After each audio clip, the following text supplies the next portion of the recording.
nombre de COMCESUR, les damos la más cordial bienvenida a esta nuestra última conferencia del año de 2021, que vamos a hablar sobre responsabilidad solidaria y su impacto en la iniciativa de reforma fiscal para 2022. La impartirán la maestra Magali Álvarez y la maestra Jennifer Olivares de Terbum Consejería Empresarial. Entonces, dentro de los temas que vamos a ver hoy son definición de responsabilidad solidaria, marco legal, principales cambios de la reforma fiscal y sus consecuencias en socios o accionistas, la importancia del compliance fiscal como medida preventiva y algunas consideraciones finales. Entonces, les agradecemos mucho su asistencia y las dejamos con las maestras. Bienvenidos.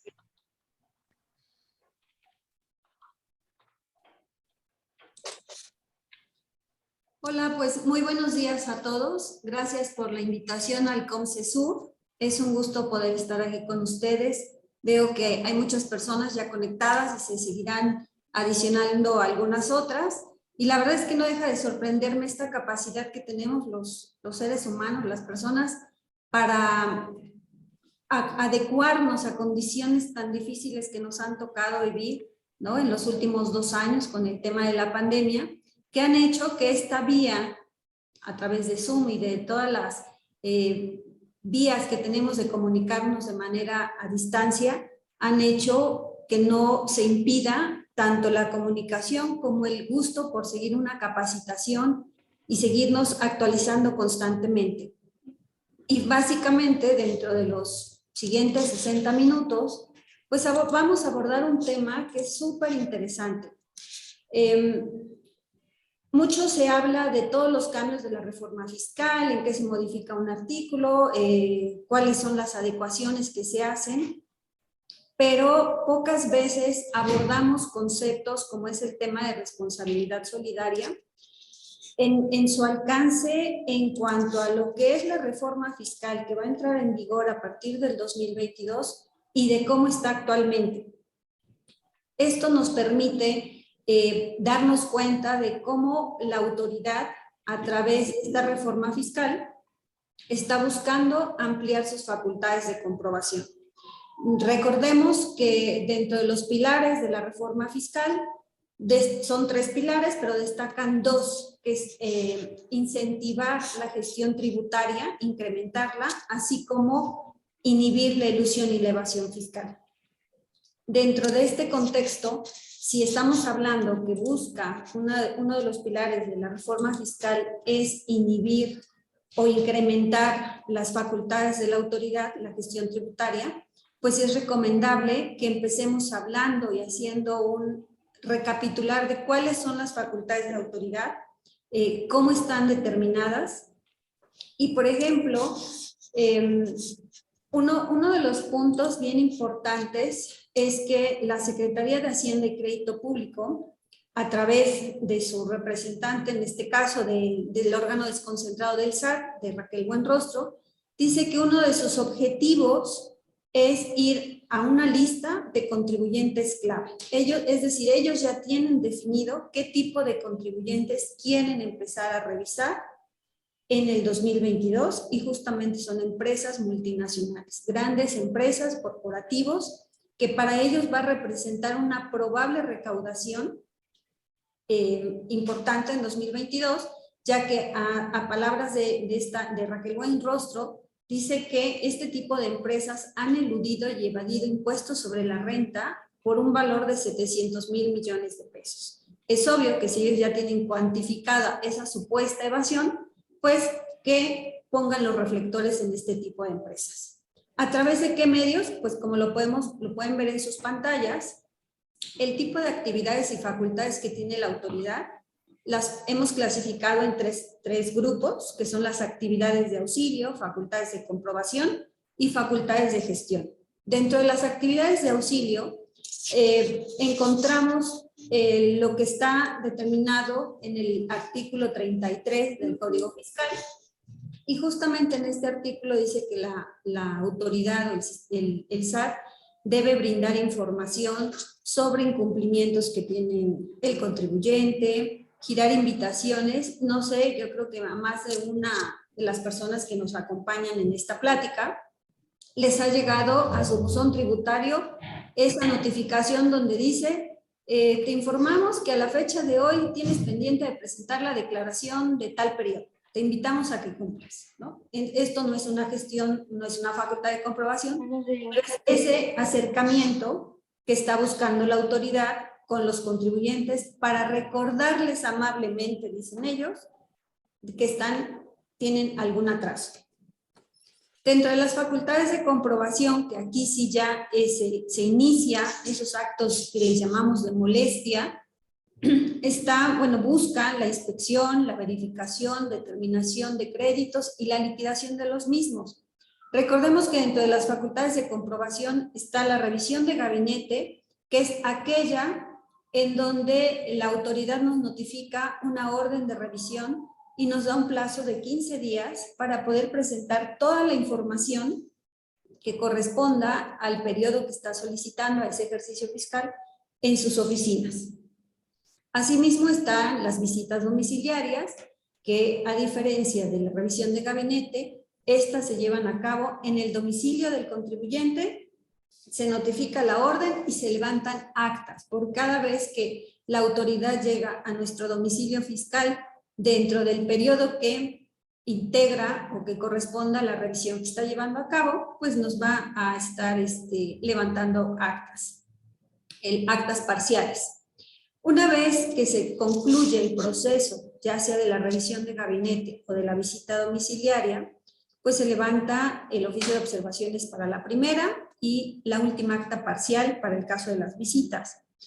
A través de estas nos da a conocer la autoridad cuáles son sus observaciones, de manera que nosotros como contribuyentes y como asesores podamos estarle dando contestación para aclarar esas observaciones, emitir los argumentos que a nuestro juicio corresponden, debidamente fundados y todo, de manera que no se emita un crédito fiscal.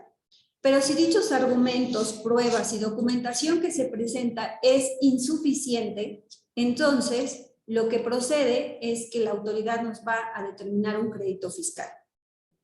Dentro de las facultades de gestión está la asistencia, el control y la vigilancia. Ustedes recordarán también que, no sé si hay alguno de los presentes en estos últimos meses, en noviembre, diciembre, empezaron a recibir las famosas cartas invitación, oficios invitación, que es a través de los cuales la autoridad, dentro de lo que es la administración local de recaudación, nos notifica y nos dice, oye, pues tengo entendido, de acuerdo a mis pruebas y a la base de datos que tengo, que tu empresa tiene comportamientos atípicos. Actualmente ellos llevan a cabo un programa que se llama Caída de Recaudación y revisan 5 años atrás. Todos los oficios de invitación que están llegando actualmente vienen desde el ejercicio 2016 hasta el ejercicio 2020, en donde piden aclaraciones. ¿Por qué lo hacen? Pues porque buscan tener una recaudación rápida sin tener que iniciar facultades de comprobación. Una ventaja que tenemos es que pues tenemos esta garantía de audiencia de decir, me invitas, te presento la documentación para aclarar esas inconsistencias que de acuerdo a tu base de datos hay y evitar que precisamente lleguemos a facultades de comprobación. Pero miren, curiosamente, desde este ejercicio 2021, la reforma fiscal, ya se incrementan ese tipo de cuestionamientos que hace la autoridad, porque adiciona el inciso I al artículo 33 y es en donde menciona que se van a llevar a cabo o periódicamente se va a anunciar parámetros en cuanto a lo que deben estar reportando como margen de utilidad, como conceptos deducibles y como la tasa efectiva de impuesto. Estos parámetros son emitidos en función del sector o del tipo de industria que al que pertenezcan las empresas. Entonces, todo 2021 ya empezó con esta prueba, ¿no? Empezó a emitir estos parámetros, como pueden ver en su pantalla, estos parámetros de referencia. Por ejemplo, en el caso de una empresa, de empresas que se dediquen a la fabricación de ropa, materiales textiles, por ejemplo, que son las textileras o maquiladoras, pues la autoridad dice que la tasa efectiva de impuesto, por ejemplo, para 2017 o 2019, no sé si la puedo hacer, es de 2017 es de 3.10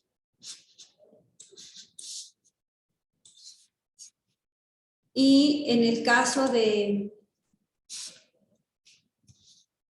decíamos, en el caso de 2017 de 3.10, en el caso de 2018 de 3.02 y para 2019 3.18.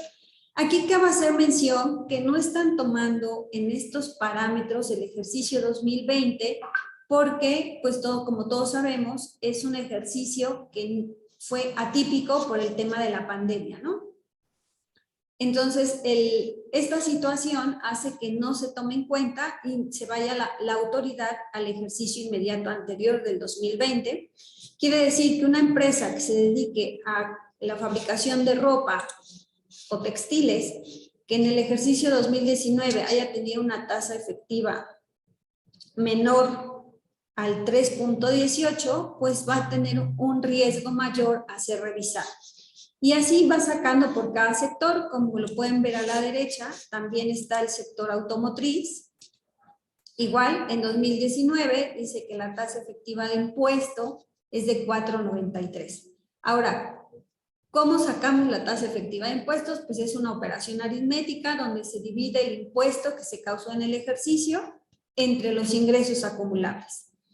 Esa tasa efectiva de impuesto para 2021, que ya la empezó a publicar la autoridad, quiere decir que si alguna empresa está por debajo de esa tasa, probablemente en 2022 sea un foco rojo para que se puedan empezar a emitir estas facultades de comprobación.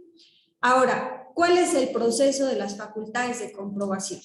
A partir de una carta de invitación, la carta de invitación, como les decía, llega a su buzón tributario, a través del cual se cita al representante legal, se fija una hora y una fecha. Esta invitación puede ser atendida de manera presencial o también puede ser a través de una videollamada. Tema de pandemia, es algo que ya está incursionando la autoridad en hacer las invitaciones de esta forma. En cualquiera de las dos figuras, ya sea presencial o por videollamada, lo que hace la autoridad es, lo que comentaba hace un momento, se les comunican esas diferencias o discrepancias en cuanto al cumplimiento de sus obligaciones fiscales. Y les pone ahí que, por ejemplo, en 2016 los ingresos que declararon como ingresos fiscales no corresponden a los ingresos que tienen timbrados. Muchas veces pasa, y es muy recurrente, que la autoridad dice, a ver, yo tengo timbrada tal cantidad o tantos millones de pesos, 20 millones de pesos, y la empresa declaró 15, ¿no? Bueno, pues es que resulta que la autoridad no toma en cuenta que hay cancelaciones, hay notas de crédito, y eso pues obviamente comparar ingresos timbrados contra ingresos acumulables es muy diferente.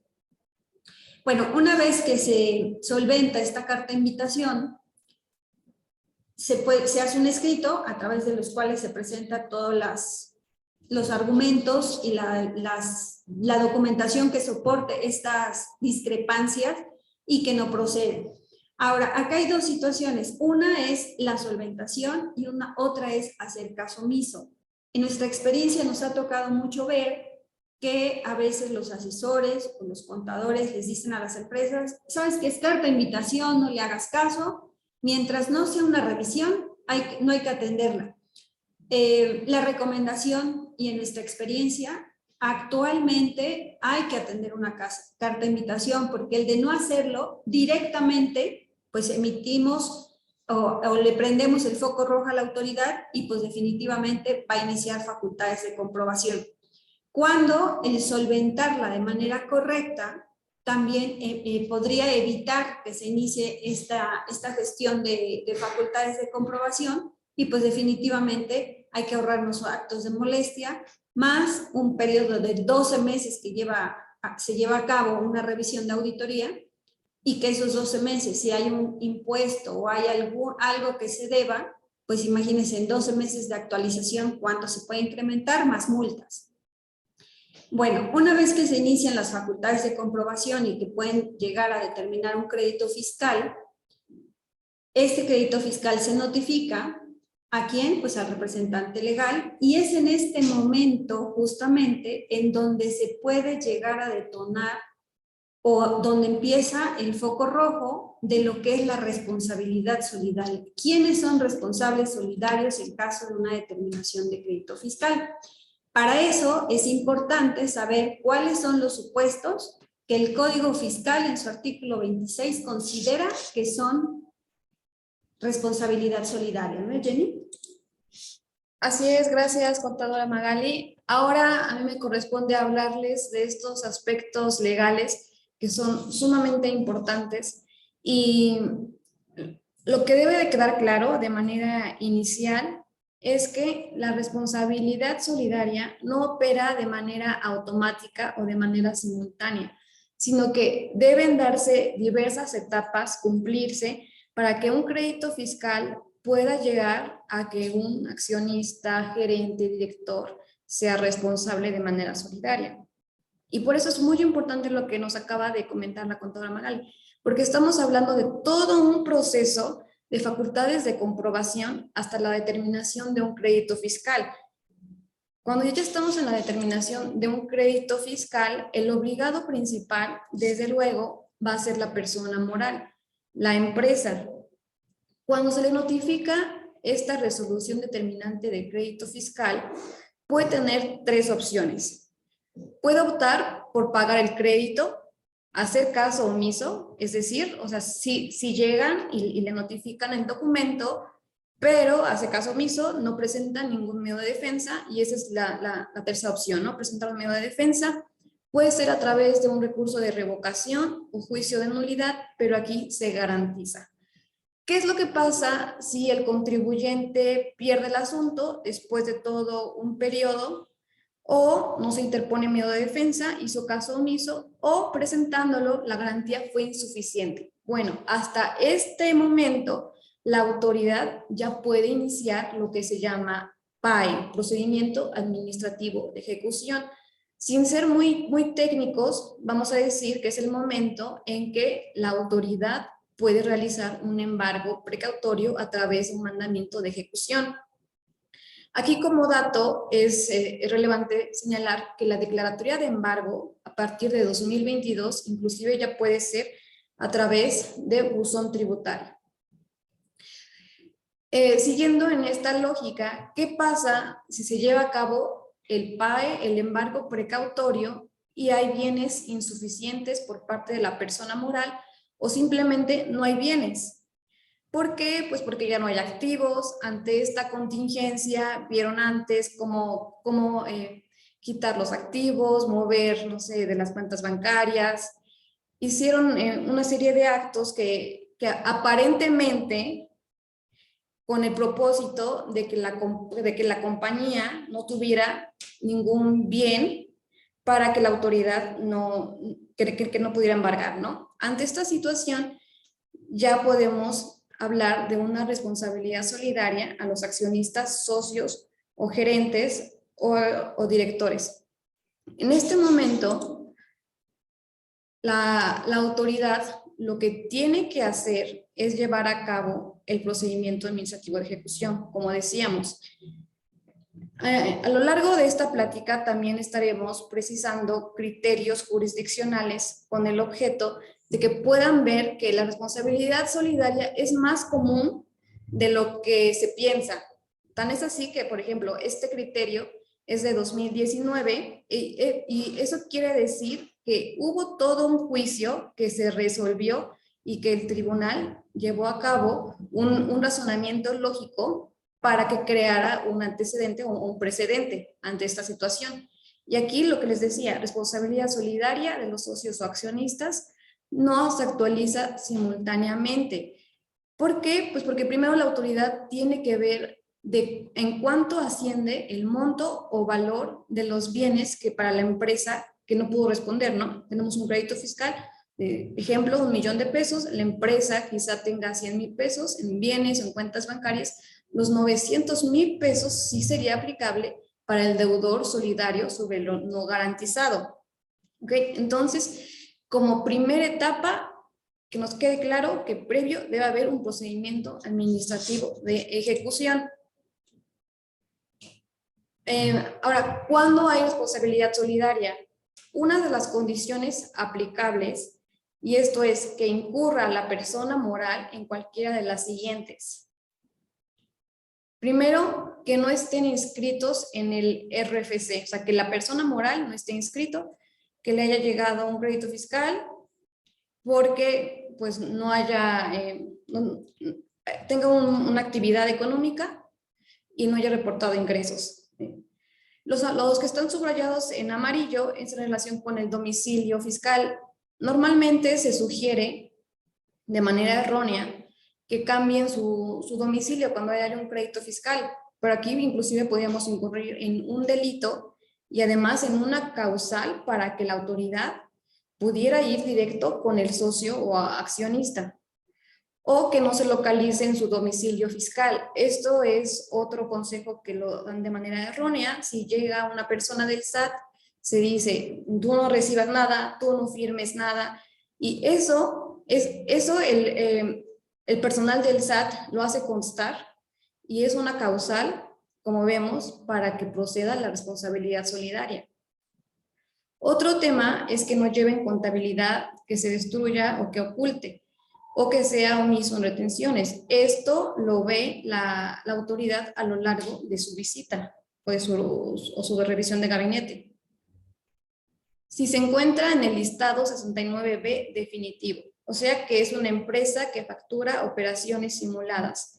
Y esto quiere decir que ya pasó todo el proceso que tenía el contribuyente para comprobar que no se trataba de un EFO y no pudo hacerlo. Otro de las causales es que se encuentre en el listado del 69B por ser una empresa que deduce operaciones simuladas. Aquí, de manera de simetría fiscal, por no haber acreditado la adquisición de los bienes, la recepción de los servicios o corregido su situación fiscal. Pero aquí sí nos pone un parámetro de 7,804,230, pero no nos dice que sea relacionado con un solo ejercicio. Y muchas veces las revisiones pueden ser de 2, 3, 4. En la experiencia, y actualmente es lo que nos ha tocado ver, que la autoridad ya está revisando varios ejercicios a la vez, o que se encuentre en el listado del 69B bis, noveno párrafo, y esto es por encontrarse en un supuesto de presunción de transmisión indebida de pérdidas fiscales. En ese orden de ideas, el primer requisito es que haya un PAE. ¿Por qué? Pues porque no alcanzaron los bienes de la empresa a garantizar la parte del interés fiscal. En ese sentido, ¿quién puede ser responsable? Las personas o cualquiera que sea el nombre que se le designe, que tengan la dirección general, la gerencia, la administración única o los socios o accionistas, pero que se dé cualquiera de estas circunstancias que les acabo de mencionar.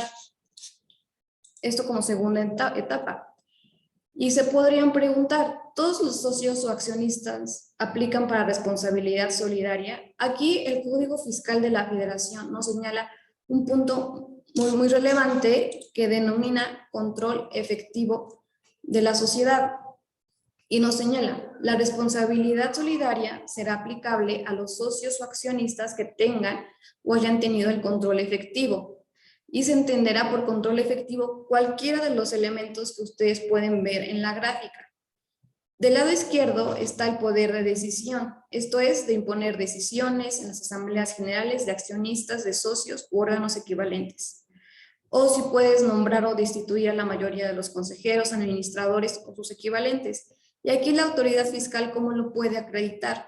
Bueno, lo acredita a través de las actas de asamblea, ordinarias o extraordinarias, que normalmente es de aprobación unánime.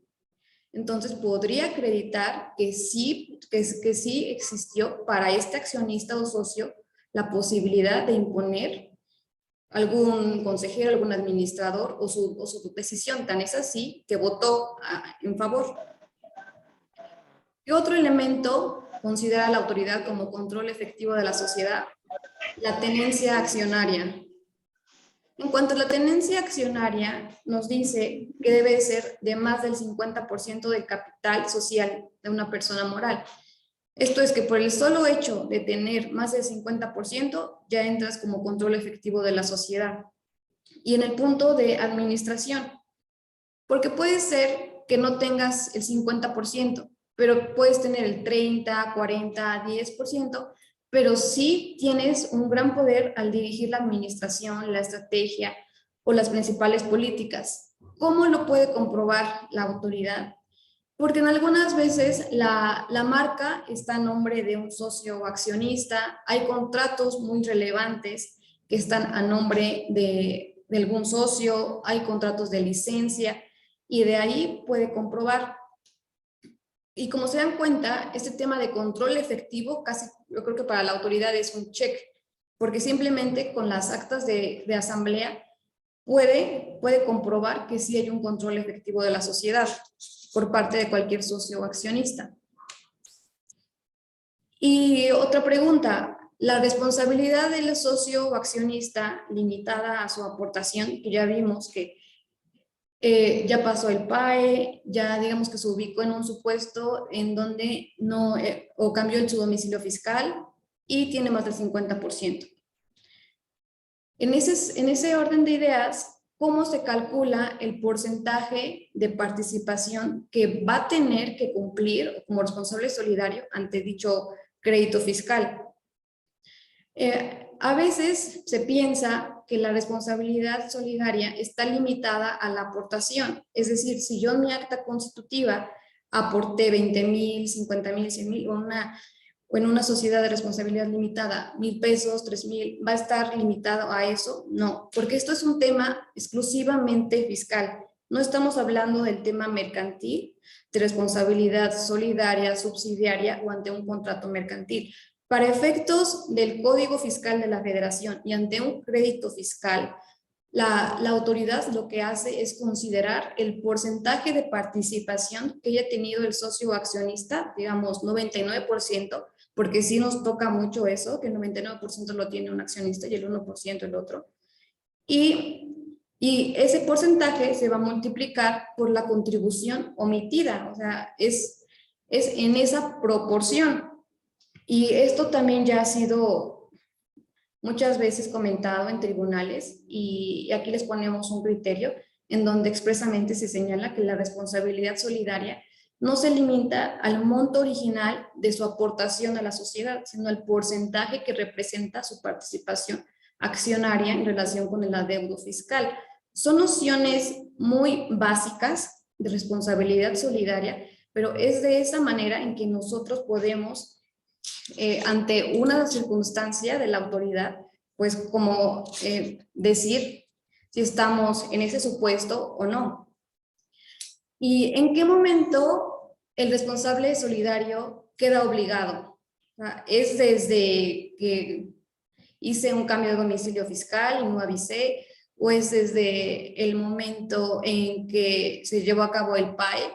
No, esto también ya es un criterio, ya ha sido resuelto y si se dan cuenta, este es un criterio del Tribunal Federal de Justicia Administrativa de 2018 y aquí nos señala que al responsable solidario, sea un accionista, sea un socio, sea un director, sea un gerente, se le debe dar garantía de audiencia.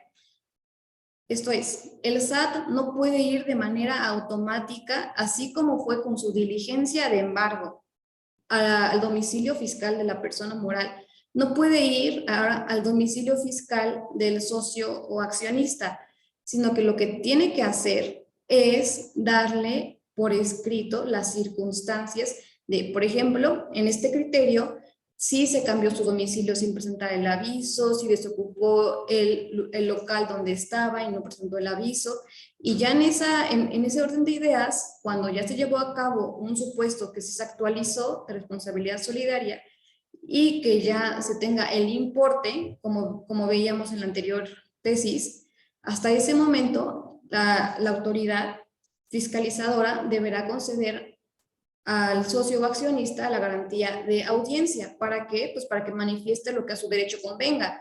Quizá pueda señalar que no tenía el control efectivo de la sociedad, o que sí hubo un cambio de domicilio fiscal, o que no se encontraba como un EFO porque sí hubo un juicio. Y son las circunstancias que ustedes deben de saber para que ante una situación así, que tengan muy claro que la responsabilidad solidaria no aplica de manera automática.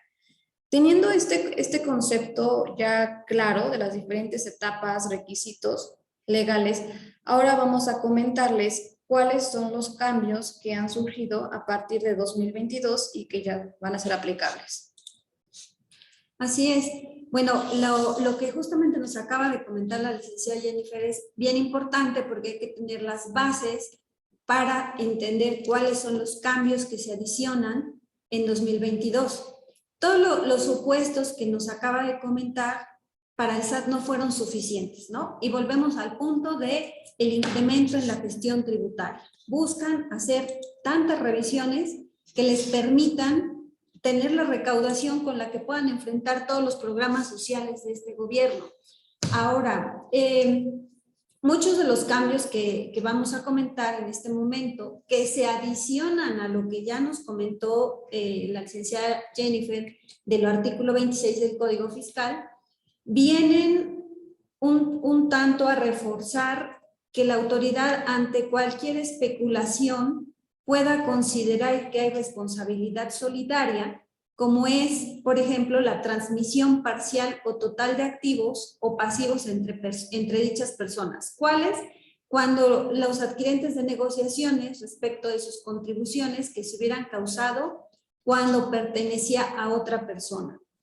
Esto tiene mucho que ver porque, digamos que en relación a la obligación solidaria que el Código establece para los adquirentes de negociaciones respecto a contribuciones que se causaron en dichas empresas, la autoridad está estableciendo estos nuevos supuestos que considera que efectivamente ha existido la adquisición de una negociación, no obstante prácticas que pretenderían eludir dicha situación. Es decir, cuando hay una enajenación de una empresa sin que medie de por medio un contrato o algo que identifique que se está llevando a cabo esta operación, la autoridad podrá presumir que hubo una adquisición o que hubo una transmisión para este tipo de empresas cuando, comentábamos, haya una transmisión total o parcial de activos. Cuando haya identidad parcial o total de las personas que son órganos de dirección, socios o accionistas, que tengan control efectivo en base a lo que también ya comentamos, identidad parcial o total de sus proveedores, identidad parcial o total de los trabajadores afiliados en el INSS, identidad de su domicilio fiscal, sucursales, fábricas, bodegas, lugares, o identidad de marcas, patentes, derechos de autor. Mucho de esto lo podemos ver cuando se llevan y nos ha tocado también como parte de, no lo comentamos al principio, pero creo que ahorita es importante.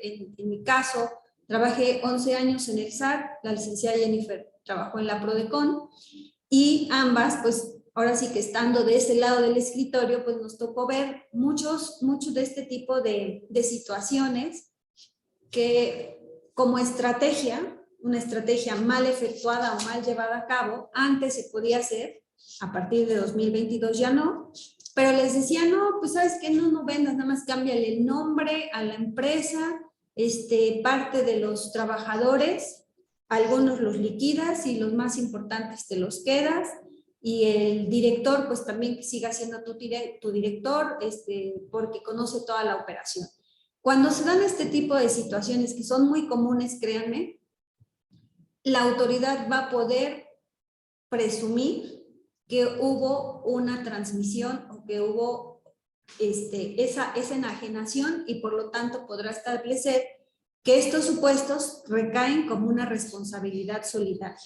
ya no es nada más la vendo y me desaparezco y ahora sí no pasa nada. La autoridad tendrá toda la facultad para considerar que sigue existiendo responsabilidad solidaria cuando se dé alguno de estos supuestos. Adicionalmente, hay una responsabilidad solidaria, también se amplía para temas de residentes en el extranjero. En muchos de los casos hay empresas, acá sobre todo en México, en Puebla, en la zona sur, tal vez no tanto, pero digamos que en el centro sí hay muchas empresas que son filiales de empresas del extranjero, ¿no? Digamos que son la casa matriz está en el extranjero, la filial viene y se establece aquí por temas de que se vuelven proveedores de industria como Volkswagen, General Motors, de todas estas que están en la industria automotriz. Y finalmente, bueno, la empresa que se constituye en México, pues parte de los accionistas son la misma empresa, la matriz en el extranjero, y cuando llegan a hacer operaciones, pues nombraban, para ellos no estar viniendo, la empresa no puede venir, nombran un representante en México. Bueno, para esos casos dice, ok, dice la autoridad, tú puedes nombrar a quien tú quieras como representante en territorio nacional, pero como vas a ser representante de un residente en el extranjero, yo necesito que quien esté aquí realmente tenga esa potestad y tenga cómo enfrentar el tema de la responsabilidad solidaria en base a todo lo que hemos venido comentando. Y entonces dice, ok, una residencia en México que tenga establecimiento permanente, tendrá el representante legal que manifestar su voluntad expresa de ser el responsable solidario y que además conoce las implicaciones. ¿Como cuáles? ¿No? Pues las que hemos comentado, que se establezca un crédito fiscal, que no se pague, que haya bienes insuficientes y se proceda al PAE, y bueno, todo este tema ya de embargos que la autoridad pudiera hacer. Entonces dice, además, este representante que está asumiendo su voluntad o bajo voluntad su responsabilidad solidaria, también se debe comprometer a conservar la documentación durante los 5 años que tiene la autoridad para llevar a cabo alguna revisión, ¿no? La prescripción de facultades. Y la peor de todas es que deba tener capacidad económica, es decir, contar con bienes suficientes para responder como obligado solidario. Nos ha tocado igual ver, por ejemplo, cuando hay una venta de acciones, ¿no? La empresa del extranjero pues no quiere venir a hacer aquí toda esta operación, pero quiere vender sus acciones, ya no quiere la empresa que está en México, y nombraban un representante, y el representante la verdad es que solo se limitaba a firmar el aviso de la venta de acciones, a hacer el acta de asamblea, y todo lo que era una tramitología nada más así, de papeles.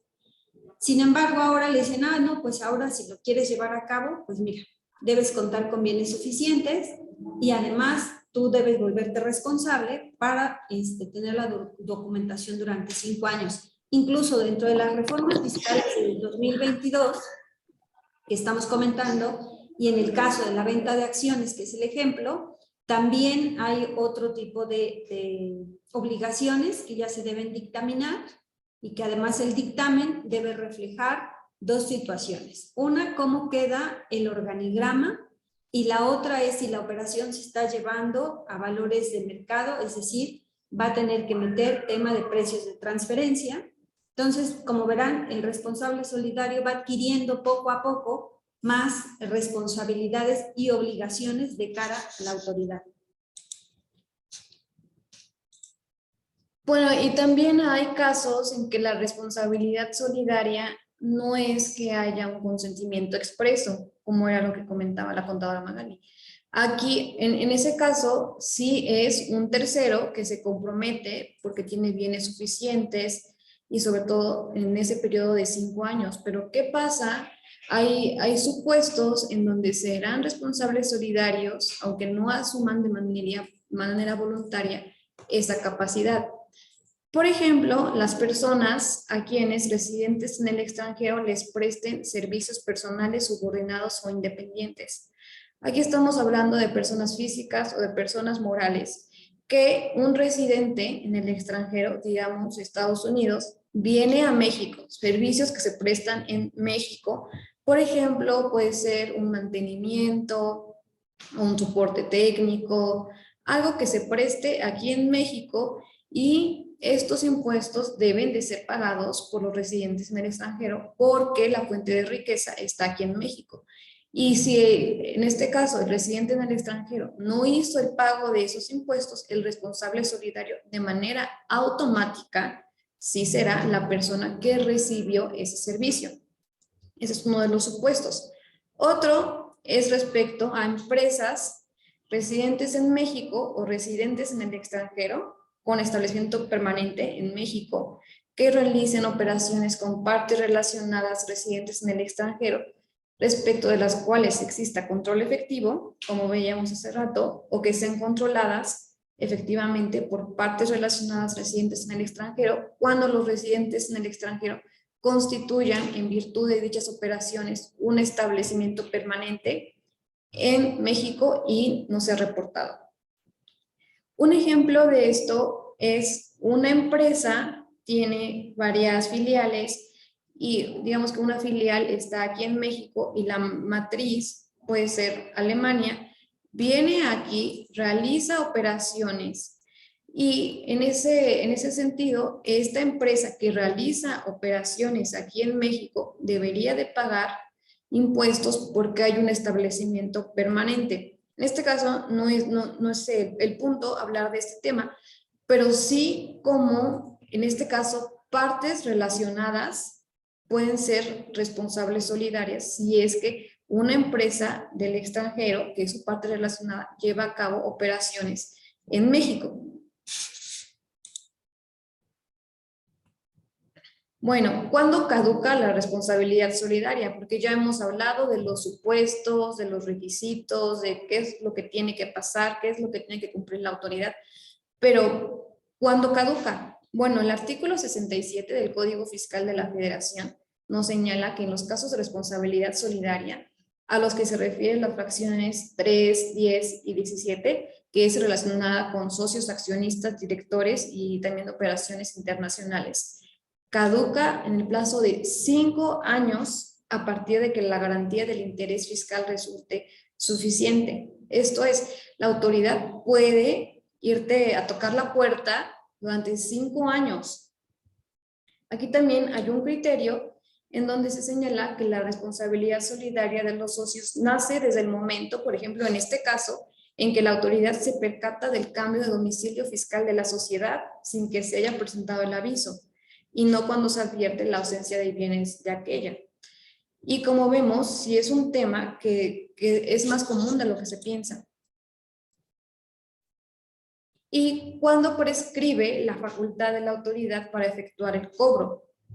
Ante este supuesto es que ya hay bienes del responsable solidario que quedaron como para cubrir esta garantía de la persona moral. ¿En cuánto tiempo la autoridad puede ejercer ese cobro? Y aquí también son 5 años. Y si ven, este criterio es de abril de 2021. Inclusive ya estábamos en periodo de pandemia y se estaba viendo un tema aquí en el Tribunal Federal de Justicia Administrativa sobre la prescripción del responsable solidario por parte de la facultad de la autoridad.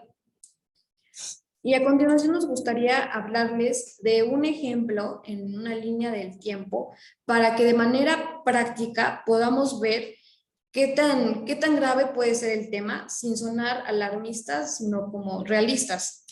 Así es. En este ejemplo, estamos suponiendo que en el 2016 se incurrió en una contingencia, es decir, hubo alguna omisión, una diferencia, y hasta el 2021, en enero, la autoridad inició facultades de comprobación. Claro que antes pudo haber llegado una carta de invitación y quizá no hubo una buena solventación o se hizo caso omiso. Si se iniciaron facultades en enero de 2021, consideramos que en enero de 2022, es decir, en un plazo de 12 meses, se concluye esta revisión.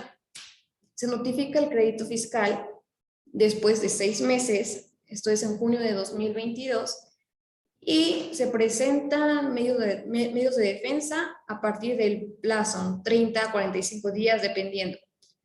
Y presentados los medios de defensa, suponiendo 2024, 2026, pero que en general pueden ser hasta 2027, dependiendo de las instancias, y hay bienes insuficientes, entonces estamos considerando que se notifica al responsable solidario hasta este momento, hasta 2026.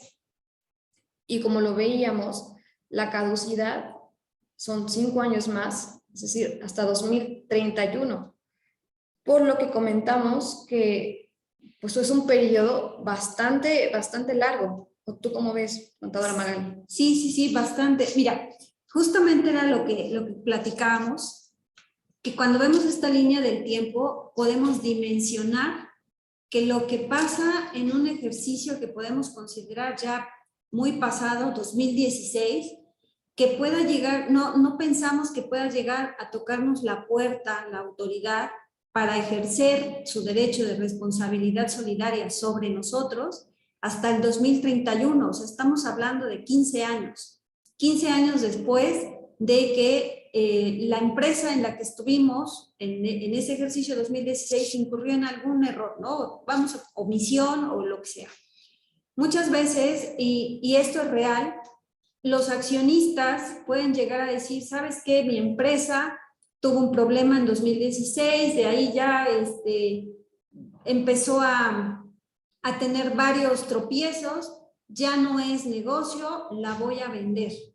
Y la vende, ¿no? Vende la empresa y piensa que con esa venta ya se va a eximir de lo que pasó en ese ejercicio. La verdad es que no, porque como lo hemos visto, su responsabilidad va a ser durante el tiempo en el que estuvo en gestión. Si la empresa la vende en 2017, 18, 19, 20, y aunque la revisión, como lo estamos viendo en el ejemplo, empiece en 2021 y él diga, oye, pues yo la vendí desde 2018, sí, pero eras accionista desde 2016 y por lo tanto eres responsable solidario. Y aquí es en donde entra ya todo el tema de la importancia y la relevancia que tiene tener el blindaje patrimonial, ¿no? Porque es muy fácil que pensemos que las empresas, hay muchas empresas que duran años y les va muy bien y sigue el crecimiento y pueden hacer frente a sus compromisos económicos. Pero si no fuera el caso, pues el tema, la empresa como tal se puede declarar en quiebra totalmente. Por insolvencia, no va a pagar un crédito fiscal, pero desafortunadamente la autoridad no se va a quedar de brazos cruzados y va a decir, bueno, sí, lo lamento, la empresa ya perdió todo, ya no voy a poder cobrar todos esos impuestos que dejaron de pagar de manera correcta en ejercicios anteriores y por lo tanto, pues ya me voy bien tranquilo. No, o sea, ellos van a hacer todo lo posible por recuperar esa carga fiscal, esos créditos fiscales que tienen a cargo a través de los socios o accionistas en la proporción que hayan sido socios o de su porcentaje accionario en las empresas. Y por eso es que hablamos de lo importante que es prevenir, ¿no? Nosotros ponemos aquí que es el ABCD de la prevención. ¿A través de qué? Pues de un sistema de gestión de riesgos que la empresa puede implementar desde el punto de vista de la autoridad. ¿A qué nos referimos con desde el punto de vista de la autoridad? Que en nuestro caso, como les mencionaba, habiendo trabajado tanto en el SAT como en la PRODECON, pues tenemos esa lectura que le da la autoridad a las situaciones de las empresas. Desde el momento en que empieza a hacer la programación de una auditoría, la autoridad sabe qué áreas revisar para determinar si esa empresa la deben o no la deben revisar, ¿no? Que es el área de programación. Entonces, cuando nosotros hacemos un compliance, un diagnóstico, como le decimos a la empresa, para ver qué tan enferma o qué tan sana está, pues lo hacemos con esa visión desde cómo lo haríamos estando dentro de la autoridad para encontrar esas áreas de oportunidad que tengan que mejorar, que tengan que corregir y para los ejercicios siguientes dejar de replicar. Una vez determinado esto, pues ¿qué hacemos? Tener una implementación en cuanto a medidas enfocadas a disminuir esos riesgos fiscales, señalar qué áreas de oportunidad tiene para que éstas puedan ser corregidas de manera preventiva para los ejercicios siguientes y no se sigan replicando este tipo de situaciones, ¿no? Una vez es como cuando vas al médico, ya te diagnosticó, te da tu receta, tu implementación, y de ahí te sigue citando, ¿no? A otras citas, que es básicamente ese acompañamiento que debe tener su asesor. Aquí hablamos de un asesor externo como recomendación, no porque los contadores que tengan las empresas no sean buenos, todo lo contrario, son muy buenos. Sin embargo, en la mayoría de los casos, durante el tiempo de mi gestión en el SAT, los créditos que se llegaban a determinar muy altos o diferencias importantes era porque al contador lamentablemente le consumía la operación del día a día, ¿no? Entonces, cuando llegaba a revisar el ejercicio fiscal, era porque pues ya iba a ser 31 de marzo y tenía que hacer la declaración anual y bueno, pues ya no daba tiempo de revisar si se había estado haciendo bien, si había habido cambios en base a la legislación actual, porque generalmente lo que les digo se replican los comportamientos año con año. Es más, la balanza, bueno, ya ni la depuran, ¿no? Traen luego proveedores que ya no son proveedores, pero pues ahí siguen en la balanza, porque lo único que hacen es irla cambiando año con año en su sistema.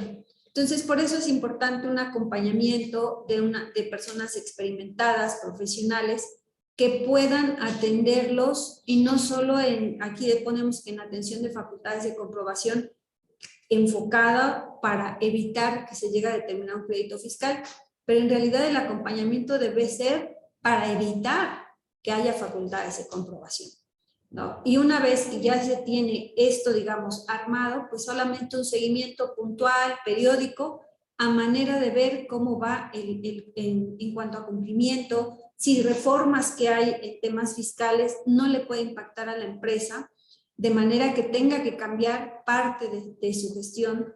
La contabilidad es bien importante y ahí radica la importancia del contador interno de las empresas, pero no puede hacer todo, ¿no? Yo creo que actualmente no podemos ser todólogos, tenemos que tener, así como en cuestión de salud tenemos especialistas para cada dolor o para cada enfermedad, en temas fiscales también tenemos que tener especialistas enfocados para evitar que podamos llegar a tener créditos fiscales que pongan en riesgo a los socios.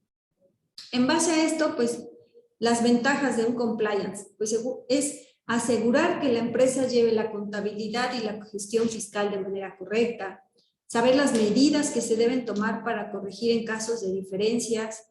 Es bien importante conocer las áreas de oportunidad que tiene cada empresa que puedan producir algún beneficio. Un compliance no solamente es evitar errores o evitar contingencias o discrepancias de manera fiscal, sino también tenemos que buscar esas áreas que nos puedan llevar a optimizar la carga fiscal, porque bueno, ¿quién no quiere no pagar menos impuestos? Hay que pagar lo justo, lo correcto, pero que tampoco para la empresa represente una pérdida de flujo de su efectivo, que tenga un efecto financiero negativo, ¿no? Al contrario, yo creo que un buen compliance también le debe dar beneficios y esto es lo que se busca.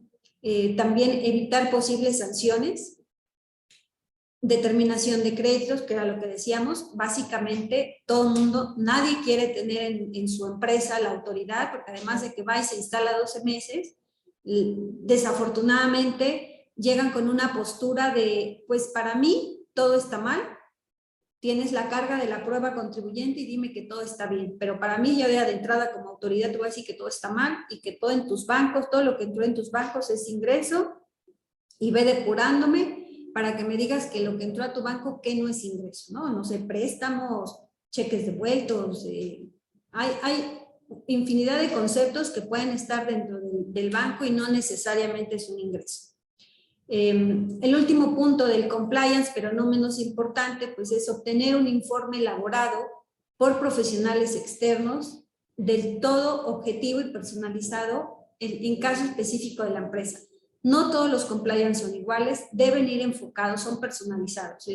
Una empresa puede tener una necesidad y puede tener ciertas contingencias muy diferentes a otra y por eso es que hablamos que son personalizados. Este informe lo que hace es plasmar una visión 360 grados desde el punto de vista contable, legal, fiscal, de la autoridad, en donde hagan de cuenta que ustedes van a tener una auditoría sin que sea el SAT quien se las esté haciendo, sin que tengan ese problema, y que ustedes puedan decir, oye, mi empresa va bien, puedo seguir como estoy, hay áreas que puedo mejorar, sí hay áreas que puedes mejorar, hacerlo, y las áreas que se tengan que corregir o definitivamente quitar, pues también hacerlo. Entonces, hay un beneficio bastante interesante dentro de un compliance porque justamente nos va a permitir saber el estado de salud de nuestra empresa. Y bueno, esto es parte de lo que queríamos platicar. Para nosotros es un placer haber estado con ustedes durante estos 60 minutos. No sé si tengan dudas o comentarios. Con mucho gusto los atendemos.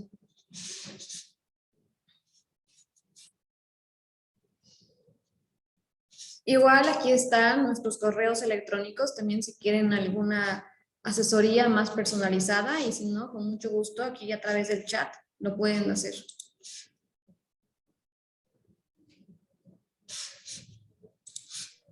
Gracias por la exposición. Tenemos algunas preguntas y también si alguien quiere compartir alguna pregunta, la puede escribir en el chat general o mandarla en el chat personalizado a Comcesur. Entonces, tenemos un par de preguntas. La primera, mencionaron los precios de transferencia. ¿Hay algún monto mínimo para no tener el estudio o es obligatorio en todos los casos? ¿O en qué casos? Pues a partir de 2022 ya es regla general que tanto empresas que tengan partes relacionadas en México como en el extranjero que ya tengan que hacer su estudio de precios de transferencia.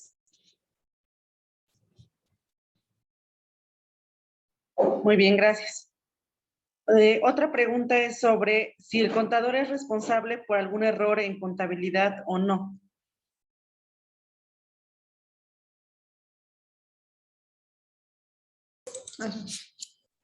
La responsabilidad a la que hemos hecho alusión en estos momentos, como lo dijimos, hay ciertos supuestos. Un error contable sí lo puede hacer responsable, pero no ante el SAT, porque no cae dentro de los supuestos que decíamos de control efectivo. A menos que el contador también sea socio o a menos que tenga poder, ¿no? Como decía, se mencionaba en el acta de asamblea de remover o poner puestos. En ese caso podría caer dentro de la responsabilidad solidaria, pero la mayoría de los casos, y en nuestra experiencia, no, solamente su responsabilidad se acotaría hacia la empresa por haberlo hecho mal. Y justamente por este tipo de situaciones es que es la sugerencia siempre que haya un visor, ¿no? Como para dar fe de lo que está haciendo y en su caso, si hay algo que esté mal, se pueda corregir con tiempo y de manera preventiva y no de manera correctiva, ya que la autoridad esté ejerciendo facultades de comprobación. A esto nos referimos con un buen acompañamiento. Muy bien, gracias. Otra pregunta es, ¿podemos hacer auditoría interna o se debe facturar alguna cantidad mínima para hacer esa auditoría? No, bueno, desde mi punto de vista, la auditoría va en función de qué tan tranquilo quieres estar, socio, accionista, contador, y tu empresa que pueda seguir su proceso de negocio sin que tenga problemas, ¿no? Puedes facturar, no sé, puedes facturar 5 millones al año y digas, no es necesario hacer una auditoría. Yo te diría, hazla si tienes dudas en cuanto a cómo está funcionando tu empresa. La verdad es que también te puedo asegurar que todos los empresarios saben cómo va su empresa. O sea, tienen la idea general de cómo está y si no la tienen, pues es más recomendable que la hagan, ¿no? Para saber cuál puede ser el efecto. Sí, es que también hay varios puntos de vista. Por ejemplo, en el tema legal, que a veces pasan sin revisarlos, ¿no? Por ejemplo, hemos visto contratos, actas de asamblea con errores, o sea, cosas tan sencillas que también entran en este marco que estamos hablando de un compliance fiscal. Obviamente los puntos legales, pero desde el punto de vista también fiscal.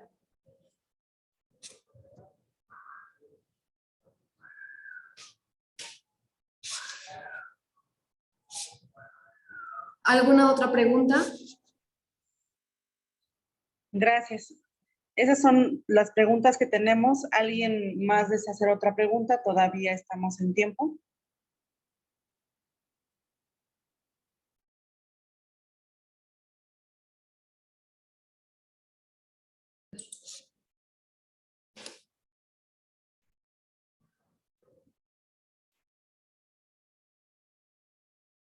Tenemos otra por aquí. ¿Cuál es la recomendación para llevar un correcto compliance fiscal para las empresas que están por iniciarse en el sector de emprendedores?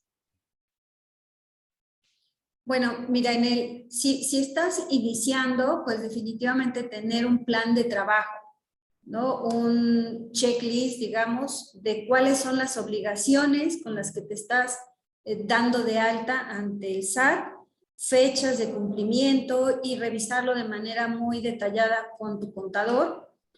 Generalmente, si vas iniciando es complicado que puedas tener contingencias, al menos la autoridad no las va a ver el primer año, pero es muy probable que si lo que decíamos, si dentro de los parámetros que tienes que reportar del ISR, del impuesto, no recae en los parámetros que la autoridad tiene, pues puede ser que por ahí empiece a levantar la mano, que tus ingresos no coincidan, los ingresos que timbras con lo declarado. Entonces, el compliance más bien es cuando tú ya tienes un ejercicio completo, que se pueda revisar algo contra lo que ya declaraste y lo que tienes en contabilidad. Si vas iniciando, pues la sugerencia es tener un buen plan de trabajo nada más.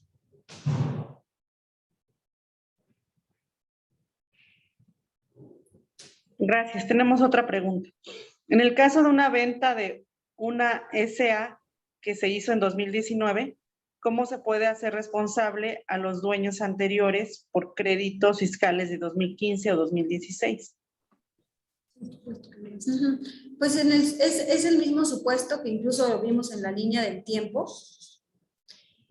Si la autoridad te llega a revisar un ejercicio, 2015 ya no, porque ya prescribió, pero 2016 prescribe en 2022 y no están más en mis cuentas, es 17, 18, 19, 20, 21. En 2022, en marzo de 2022, pensando que su declaración haya sido presentada en tiempo, prescribe 2016. Si son ejercicios anteriores, pues definitivamente la autoridad ya ni siquiera podría revisarlos. Y quien la va a hacer responsable no es el comprador de la empresa, sino va a ser la autoridad. Sí, así es. Ahí opera, digamos que de manera automática con el adquirente por el tema de la transmisión parcial o total, inclusive de los activos, de los trabajadores, de la marca, de los temas que hablaba la contadora Magali.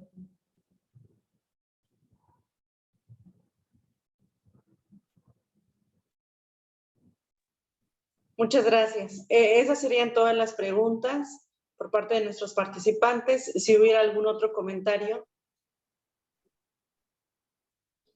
Si no, con eso despediríamos esta conferencia, Responsabilidad Solidaria y su impacto en la iniciativa de reforma fiscal para 2022. También tenemos comentarios que agradecen la exposición, que fue muy clara y muy interesante. Sí, muchas gracias. Gracias, Muchas maestra Magali, gracias. Felipe. Sí.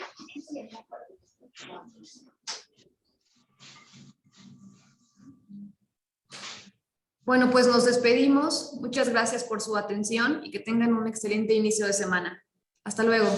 Gracias, hasta luego. A nombre de Comcesur agradecemos su conferencia y asistencia. Gracias. Hasta luego, hasta luego.